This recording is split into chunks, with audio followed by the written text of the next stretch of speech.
सबिनाको छातीको पहिलो स्पर्श मेरो छातीमा, आहा कति न्यानो फिलिङ्स आएको हो मलाई। एउटा हातले उसको छाती मोल्दै अर्को हातले उसको गुफामा सुमसुमाउँदै बिस्तारै मैले उनको घाँटीमा किस गर्न थालेँ। नमस्कार साथीहरू, मेरो नाम विशाल हो। म विदेशबाट फर्केको पहिलो दिन म घरमा एकजना नयाँ केटी देखेर दङ्ग परेँ। त्यो केटीलाई हाम्रो आमा बुवाले घरमा काम सघाउनको लागि भनेर काठमाडौँ ल्याउनु भएको रहेछ। कुरा पछि थाहा भयो, उनको नाम सबिना रहेछ। बिहान कलेज जाँदै रहेछन्। केटी राम्री नै थिए, तर छाती भने बडो ठुलो ठुलो अनि गोल आकारको टी सर्टबाट नै देखिन्थ्यो। 2-4 दिनमा मेरो अनि सबिनाको कुरा हुन थाल्यो। केटी बोल्नमा पनि खप्पिस नै थिए। मैले त घरमा आउने बित्तिकै नै सबिनासँग सुत्ने कल्पना गर्न थालिसकेको थिएँ। तर माहौल पनि त मिलाउनु पर्यो। आजकलको जमानामा जबरजस्ती गर्नु पनि त मिलेन, त्यो पनि यस्तो संवेदनशील मामलामा। केटीहरूलाई पनि त केटाहरूभन्दा धेरै लभ गर्ने चाहना हुन्छ, तर केटीहरूले धेरै सम्हालिन सक्छन्। मैले पनि उनलाई सहज वातावरणमा ल्याउनको लागि धेरै कोसिस गर्दै थिएँ। हुन त केटी मान्छेले हामी केटा मान्छेको आँखामा हेर्ने बित्तिकै थाहा पाउँछन् कि हाम्रो मनमा के खेलिरहेको छ भनेर, तर पनि उनीहरू थाहा नपाएको जस्तो गर्छन्। हुन पनि त सबिनालाई देख्ने बित्तिकै मलाई समातेर उसको ढ्वाङमा लौरो हालिदिउँ जस्तो हुन्थ्यो। जुन कुरा सबिनालाई पनि थाहा थियो, हाम्रो कुरा आजकल प्रेमसम्म पुगेको थियो। तर म हाम्रो कुरालाई सम्भोगसम्म पुर्याएर उनीलाई राजी गराउनलाई लागि परेको थिएँ। म उसको रूपको वर्णन सधैँ गरिरहन्थेँ। हुन पनि ऊ राम्री नै थिए। उनको ओठ पनि निकै सेक्सी थियो। मैले भन्थेँ, तिम्रो कति सेक्सी लिप्स रहेछ। त्यो सुन्दा ऊ अझै लजाउँथे र लजाएको बेलामा झनै सेक्सी देखिन्थे। मैले अब छातीको बारेमा पनि कमेन्ट गर्ने विचार गरिरहेको थिएँ, जुन छाती हेर्ने मेरो दैनिक दिनचर्या नै भएको थियो। 1-2 दिन गर्दै हामी धेरै नै परिचित अनि खुलेर कुरा गर्ने भएका थियौँ। सबिनाको पनि म प्रति थोरै भए पनि लगाव रहेको मैले महसुस गर्न थालेको थिएँ। एक दिन कुरामा मैले सबिनाको छाती अति नै राम्रो र आकर्षक भएको सुनाएँ। ऊ लाजले त पहिला केही बोलिन अनि केही रिसाए जस्तो गर्दै भन्न थाली, मलाई थाहा थियो कि तपाईँ सधैँ मेरो छातीमा नै आँखा लगाउनुहुन्छ भनेर। मैले कुरा सिधै स्वीकारेँ र भने, जुन कुरा साँच्चै राम्रो छ त्यसलाई हेर्ने नै धेरै हुन्छन् नि। हुन पनि सबिनाको छाती अति नै राम्रो थियो।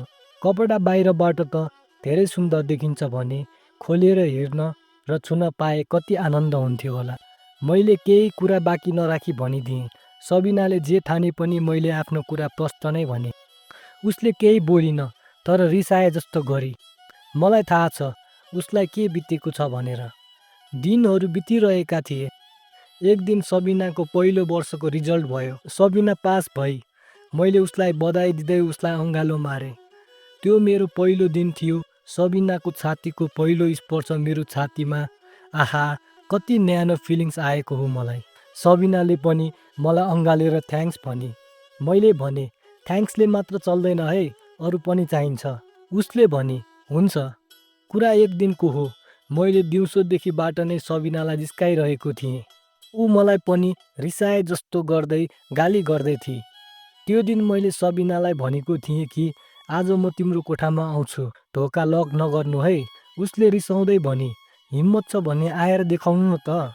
मैले च्यालेन्ज गर्दै भने, हेर लक लगाए पनि आउँछु।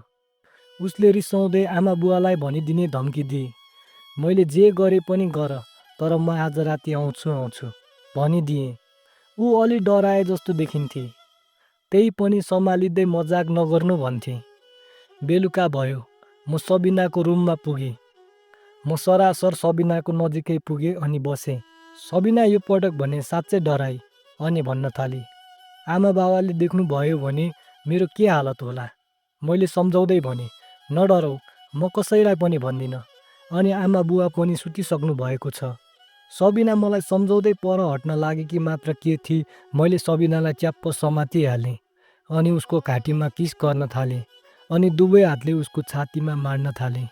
पहिला त सबिनाले धेरै प्रतिवाद गर्न खोजी, तर मैले मेरो डह्रो अँगालोमा कसेर छाती माडेँ अनि उसको कालो ढ्वाङमा हात हाल्न थालेँ। त्यसपछि सबिना केही शान्त भई। म भने धेरै दिनको चाहना अनुसार सबिनाको छाती हेर्न, चुस्न अनि छातीसँग खेल्नको लागि तयार भएको थिएँ। अब मैले बिस्तारै कामुक तरिकाले सबिनाको छातीमा छुन थालेँ। उसले कामुक आवाज निकाल्न थाली अनि मेरो पालो मेरो दाहिने हात बिस्तारै उसको जाँघमा राखेँ। देब्रे हातले एउटा छाती मोल्दै दाहिने हातले उनको साप्रा सुमसुमाउँदै उनलाई अनारीसम्म पुर्याएँ। अनि त झन् ठुलो स्वरमा कामुक आवाज निकाल्न थाली। एउटा हातले उसको छाती मोल्दै अर्को हातले उसको गुफामा सुमसुमाउँदै बिस्तारै मैले उनको घाँटीमा किस गर्न थालेँ। त्यसपछि उसको कानमा अनि गालामा अनि फेरि बिस्तारै उनको ओठसम्म पुगेँ। मेरो मुखले उसको मुख टम्म थुनिदियो। त्यसपछि मैले मेरो दाहिने हात उसको कट्टुभित्र छिराएँ। उनले पहिल्यै पानी निकालिसकेकी रहेछ, जसले गर्दा उसको पेन्टी पुरै भिजेको थियो। उनको त्यो भर्खरै उम्रिन खोजेको सेतो तथा खैरो रङ, आहा कति प्यारो र सुन्दर।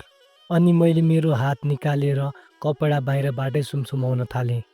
बिस्तारै फेरि भित्र छिराएँ र उसको गुफामा औँलाले गुफाको वरिपरि रगड्दै, एउटा हातले छाती मोल्दै, मुखमा किस गर्दै, अर्को हातले उनको गुफा चलाउन थालेँ। मैले अब दाहिने हातको औँला उनको गुफाभित्र र बाहिर गर्न थालेको त उनी आइया भन्दै कराउँदै चित्कार आफ्नो मुखबाट निकाल्दै थिए। उनलाई सायद धेरै दुखेको थियो होला, किनकि यो सबिनाको पहिलो पटक भएको कारणले हुन सक्छ। सबिनाले पनि आफ्नो त्यो कसिलो पुक्क परेको गुफामा छिटो लौरो हालोस् भन्ने चाहन्थे होला।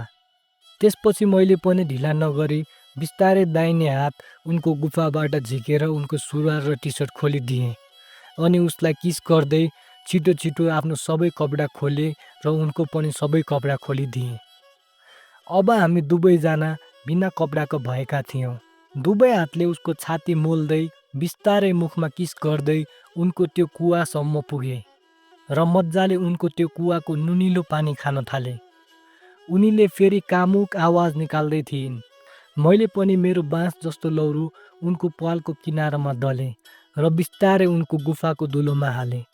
तर उनको प्वाल साह्रै सानो भएको कारणले गर्दा मरे छिरेन।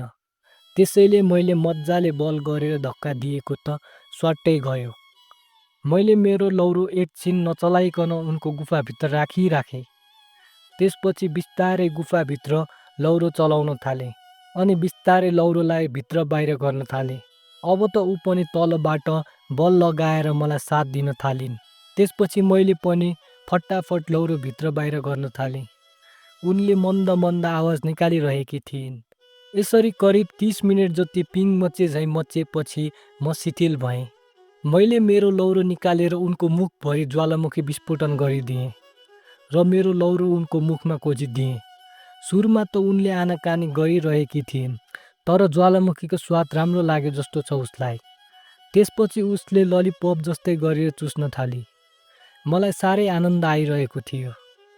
त्यसपछि फेरि कताबाट ममा छुट्टै जोस आयो र मैले ललिपप उसको मुखबाट निकालेर फेरि उसको गुफामा दनादन हान्न थालेँ। करिब 30 मिनटको सङ्घर्षपछि हामी दुवैजना शिथिल भएर त्यहीँ लड्यौँ र त्यो राति म सबिनाकै कोठामा सुतेँ। त्यसपछि सबिनाको र मेरो नयाँ कहानीको सुरुवात भयो र प्राय जस्तो हामी एकअर्कामा मधोस भएर क्रीडा गर्ने गर्छौँ। यसरी घरमा काम गर्ने केटीसँग मेरो छुट्टै सम्बन्ध भइरहेको छ। साथीहरू, तपाईँलाई आजको कथा कस्तो लाग्यो? यदि केही सल्लाह सुझाव भए कमेन्टमा जानकारी गराइदिनु होला र भिडियोलाई लाइक र आफ्नो त्यस्तै साथीहरूलाई सेयर पनि गरिदिनु होला र हाम्रो च्यानल सुविचार रात्रि कथालाई सब्स्क्राइब गरेर बेल बटन थिच्न भने नबिर्सिनु होला। धन्यवाद।